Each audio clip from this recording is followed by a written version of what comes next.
You ready to eat? Recently, we had a virus going around the house. I was really tired and I didn't feel like cooking. I said, well, Chris, you want smothered chicken? And he said, what? And I said, boy, do you want gravy, rice, and corn? And he said, yeah, make that.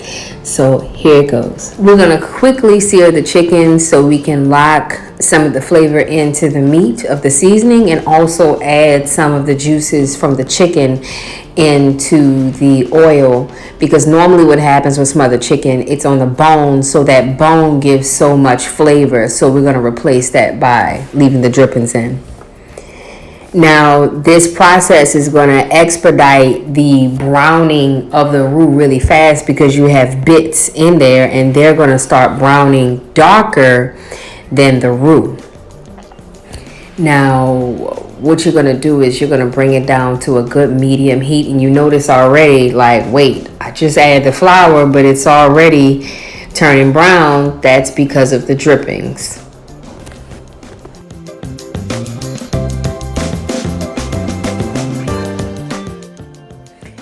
And now this is a really good stopping point, because anything past this light peanut butter color, you're going to start browning those bits too much, and then it's going to be a problem. It's going to burn the roux and you're going to have to start all over again and lose the drippings.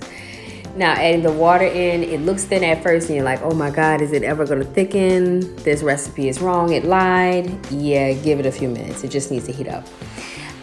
This is one of the things that I keep in the house, my must-haves, just for emergencies, and this was one of those times. I may, keep in mind it's salty, but I may do a video on must-have items that I have in my kitchen. Now you can see how thick it's gotten, right? Now that's a little too thick, because when it cools down, you don't want the gravy to look like Jello. That's Scary Town, USA. So I added 2 more cups of water. But again, do what your household enjoys, you know. And this is just to let you know that real life is still happening in my house when I'm making this meal within an hour.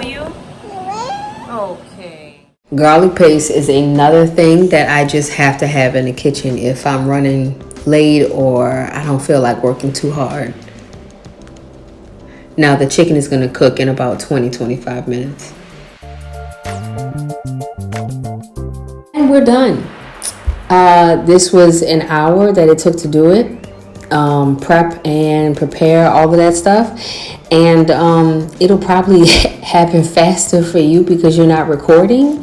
In the meantime, making sure you get the right shots. And Bina is just too excited about food. She's getting a little kitchen for Christmas, so maybe she's greedy, maybe she likes the kitchen. I'm not sure. We'll find out.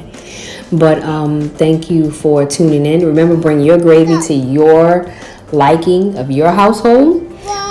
If you want to add onions and a whole bunch of other stuff, add that. My husband does not like the chopped vegetables in this gravy like that. So do whatever you want. Use it as a template. Feed your family. Save money on lunch. And enjoy yourself.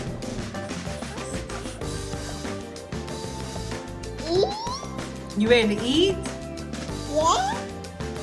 Yummy? You got your little to-go container?